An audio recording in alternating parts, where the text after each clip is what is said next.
Question number 4 के जो पांचवा पार्ट है उसके ऊपर बात करते हैं। जो पांचवा पार्ट है वो हमारे पास है फंक्शन, ऐसा फंक्शन है जो पीस वाइज फंक्शन है। और पीस वाइज फंक्शन ऐसा फंक्शन है जिसके अंदर दो मतलब मज़ीद फंक्शन जो है वो वर्किंग कर रहे होते हैं। एक फंक्शन ये है और एक फंक्शन ये है। इन दोनों की अगर देखा जाए अलग-अलग इक्वेशन है तो ये हमारे पास एक लीनियर इक्वेशन है और ये भी एक लीनियर इक्वेशन है।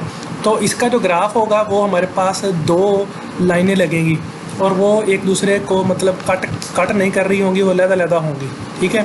इसलिए इसको कहते हैं पीसीस फंक्शन, ठीक है ना, पीस वाइज फंक्शन। तो इसकी जो डोमेन और रेंज फाइंड करने के लिए अगर आप देखें तो सबसे पहले ये मैंने फंक्शन लिखा, उसके लिए मैंने यहाँ पर लिखा कि अगर ये जो चीज़ मैंने लिखी है मैंने इसको समझाने लगा हूँ कि यहाँ पर देखें कि वो कहते हैं कि x की जो वैल्यू है, या तो आप यहाँ पर ये फंक्शन कब काम करेगा जब x की वैल्यू -2 से आप कम लेंगे, ठीक है, मतलब छोटी लेंगे या -2 को लेंगे, ठीक है ना, तब ये फंक्शन काम करेगा। अगर आप x की वैल्यू -2 से ग्रेटर देन लेते हैं तब ये फंक्शन काम करेगा, ठीक है ना। इन दोनों फंक्शन की वर्किंग के ऊपर ये कंडीशंस है कि ये वाला फंक्शन तब काम करेगा जब x की वैल्यू या तो -2 लें या -2 से छोटी, और ये वाला फंक्शन तब काम करेगा जब x की वैल्यू -2 से क्या लें आप, बड़ी लेंगे, ठीक है ना। तो यही मैंने यहाँ पर काम लिखा है कि it is a piecewise function. First of all remind that the working of the function, if the function give the value -2 या -2 दें या लेस देन -2 लें तो फंक्शन कौन सा काम करेगा, 6x + 7। अगर हम वैल्यू जो है वो -2 लेते हैं, ग्रेटर देन -2, ठीक है, तो फंक्शन कौन सा काम करेगा, x - 3। तो ये आपके जहन में होना चाहिए। अब देखें इनपुट आ गई, इनपुट हमें पता चल जाना चाहिए। क्यों पता चल जाना चाहिए, देखें मैंने यहाँ पर कहा कि -2 भी ले लें, -2 से क्या ले लें, छोटी ले लें, ठीक है ना, तो ये काम करेगा।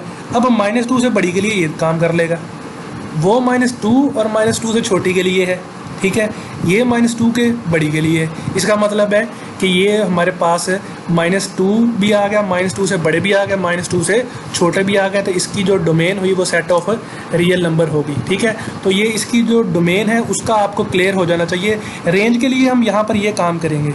इसके लिए मैंने क्या किया कि मैंने रेंज के लिए ये जो फंक्शन कंडीशन है ना इसका इस्तेमाल करूँगा।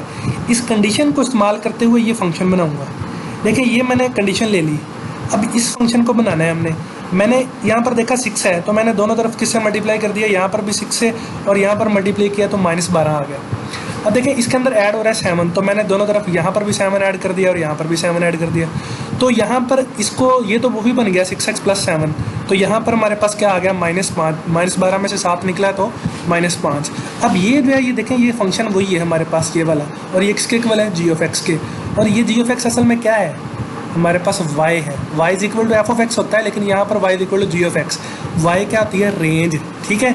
और इसका मतलब है कि ये जो फंक्शन है ना ये रेंज देगा। रेंज कहाँ से कहाँ तक देगा, -5 से, या -5 देगा या -5 से लेस देन देगा, ठीक है।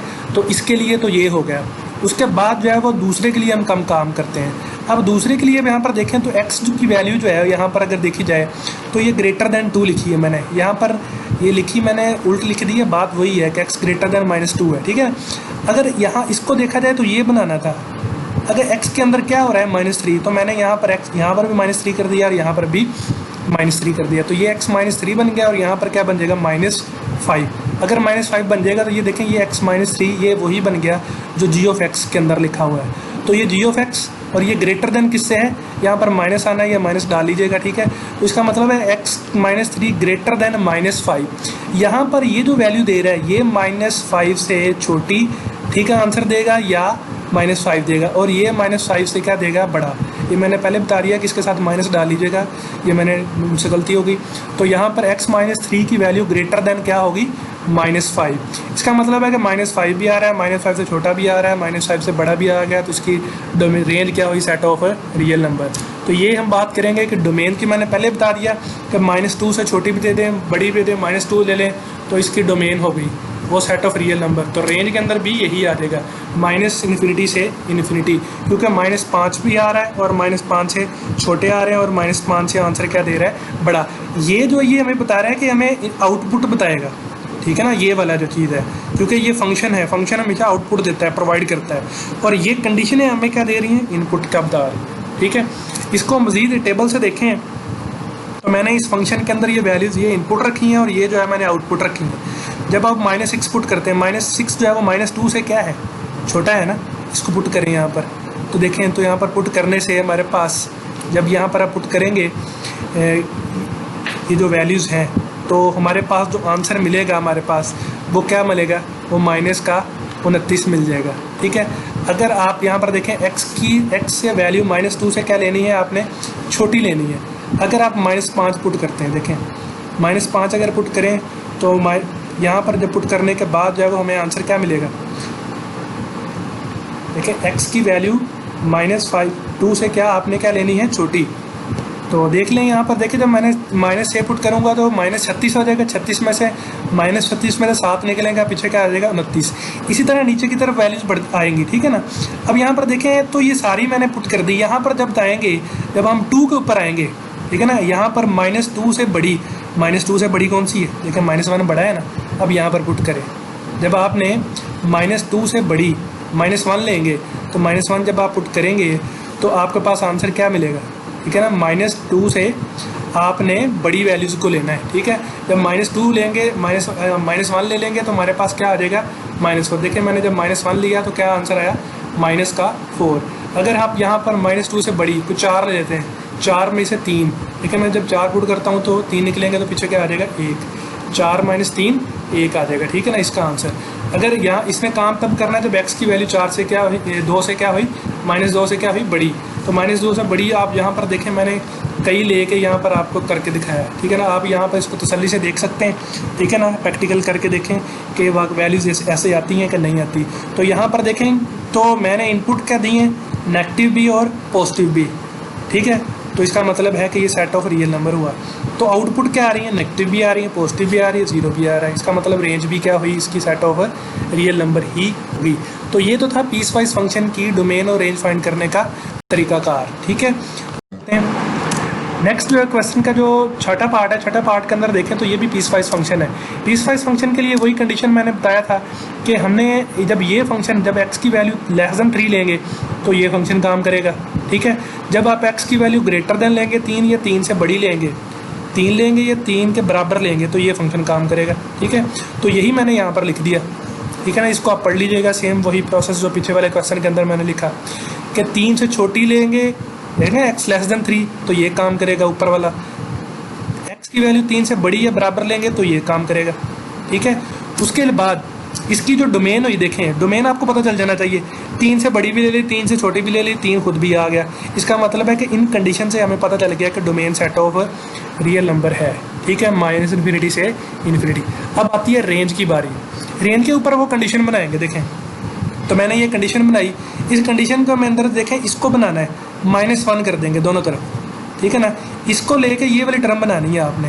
देखें x था, x के अंदर -1 करें तो इस तरफ भी आपको करना पड़ेगा, तो -1 हो गया, तो 3 - 1 क्या आ गया 2। तो ये देखें x -1 वही आ गया जो ऊपर मौजूद है, और ये किसके इक्वल है, g of x के, और g of x x -1, और ये रेंज होती है। ठीक है ना, फंक्शन हमें आंसर रेंज देता है <2। तो इसका मतलब है कि ये कह रहा है कि ये जो फंक्शन है ना, आंसर हमेशा क्या लेगा, 2 से छोटा ही देगा, 2 से हमेशा छोटा देगा। अब इसके ऊपर आते हैं, तो इसके लिए देखें मैंने लिखा x > 3। तो यहाँ पर देखें 2x है, x के साथ 2 मल्टीप्लाई हो रहा है, तो मैंने दोनों तरफ 2 से मल्टीप्लाई कर दिया। ठीक है, मल्टीप्लाई करने से यहाँ पर बन गया 2x, तो यहाँ पर बन गया 6। अब यहाँ पर 1 ऐड हो रहा है, तो 2x के अंदर हम यहाँ पर 1 ऐड करेंगे, अगर यहाँ पर करेंगे तो इस तरफ भी करना पड़ेगा, तो यहाँ पर 7 हो जाएगा, और यहाँ पर 2x + 1 वही फंक्शन बन जाएगा। और ये इसका मतलब है कि ये फंक्शन क्या कह रहा है कि मैं जो आंसर दूंगा मैं तो 7 से बड़ा दूंगा या 7 के बराबर दूंगा। ठीक है, लेकिन ये क्या कह रहा था कि मैं 2 से हमेशा क्या दूंगा, छोटा। तो हमें यहाँ पर इसकी डोमेन जब रेंज लिखेंगे तो थोड़ा ध्यान से लिखेंगे कि 2 से छोटी, 2 शामिल तो नहीं है, इसका मतलब है कि 2 से -∞, 2 से छोटी क्या होगी, -∞ की तरफ। 2 बताते खुद शामिल नहीं है क्योंकि इक्वल का साइन लगा नहीं है। ये क्या कह रहा है, 7 या 7 से बड़ी, तो 7 आ सकता है क्योंकि इक्वल साइन लगा, तो 7 की तरफ क्लोज ब्रैकेट होगी, 7 से लेकर +∞ तक सारी शामिल होंगी। ठीक है, तो इनके दरमियान में यूनिट डाल देंगे। अब यहाँ पर ये देखें, यहाँ पर जो मैंने इनपुट ली हैं, इनपुट के तौर पर तो सारी ली है नेगेटिव और पॉजिटिव। ठीक है ना, इसका मतलब है कि इसकी डोमेन क्या हुई, सेट ऑफ रियल नंबर है। रेंज की बात करते हैं तो लिखें, जब उसने कहा था कि x की जब वैल्यू 3 से छोटी लेंगे, ठीक है ना, तो आंसर क्या आना है, जब 3 से छोटी लेंगे आंसर क्या आता है, 2 से छोटा। लेकिन 3 से छोटी कहाँ तक है, ये 3 है, 3 से छोटी, यहाँ से यहाँ तक सारी 3 से क्या है, छोटी हैं, ठीक है ना, ये वाली सारी।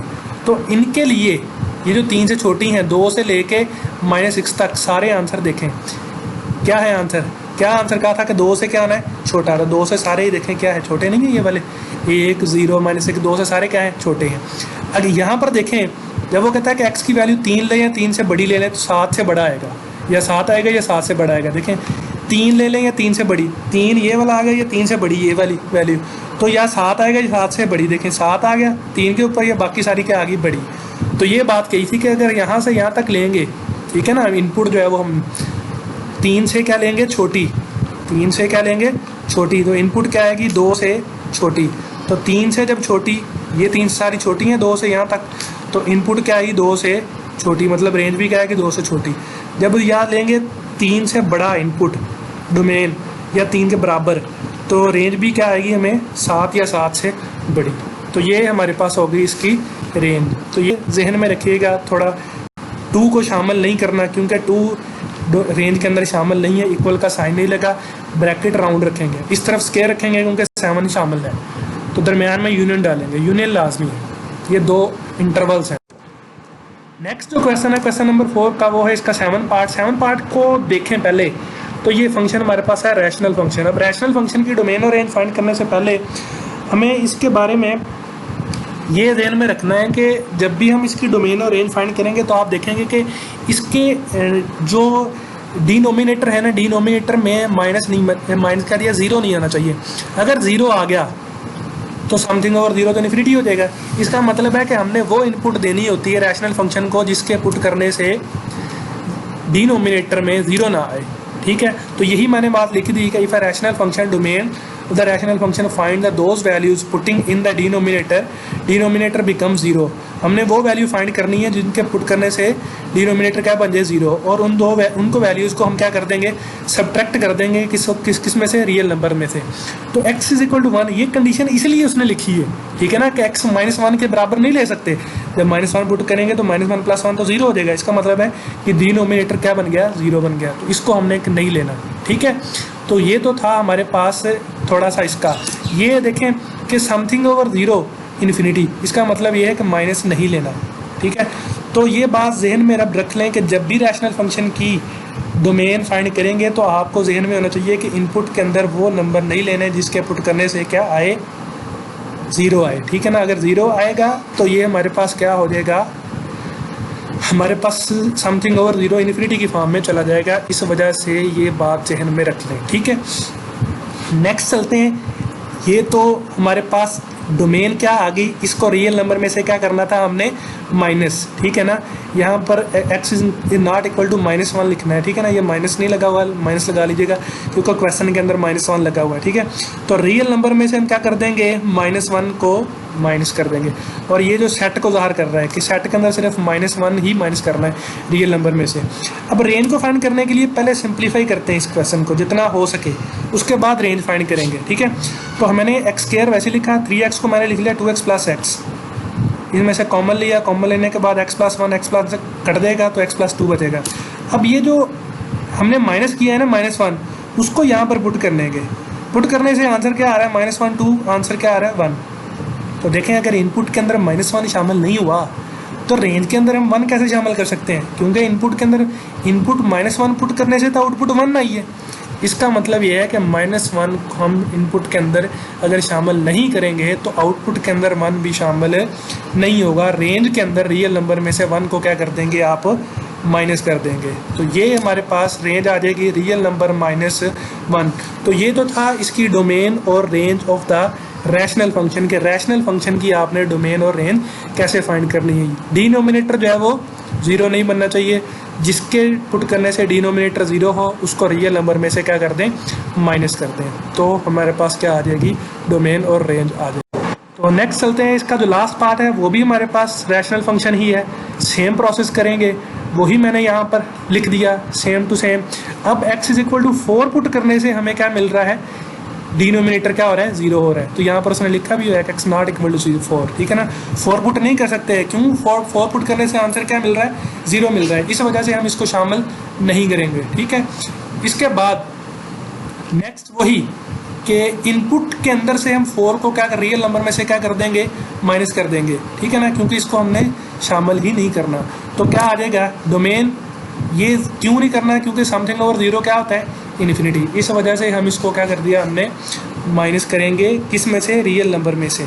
तो डोमेन मैंने लिख दी कि रियल नंबर -4। क्यों 4 को माइनस किया रियल नंबर में से, क्योंकि ये वो रियल नंबर है जिसके पुट करने से डिनोमिनेटर क्या बन रहा है हमारा, 0, क्योंकि 4 - 4 0 आ जाएगा, ठीक है। तो इस वजह से हम इसको क्या कर देंगे, रियल नंबर में से माइनस कर देंगे। डिनोमिनेटर की बात हो रही है, ये बात ध्यान में रखना है।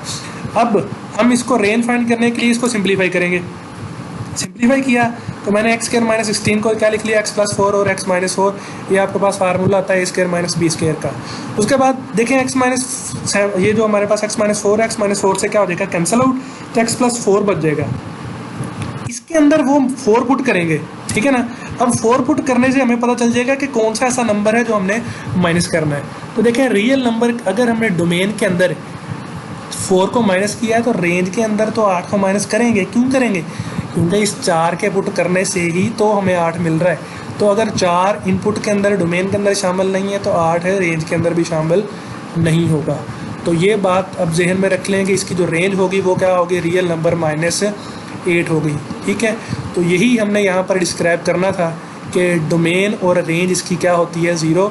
रैशनल फंक्शन की डोमेन याद रखें, ऐसी इनपुट को रियल नंबर में से माइनस कर देना है जिसके पुट करने से डिनोमिनेटर क्या बन रहा हो, 0 बन रहा हो। तो ये हमारे पास क्या होगी, रैशनल फंक्शन की डोमेन और रेंज फाइंड करने का तरीका।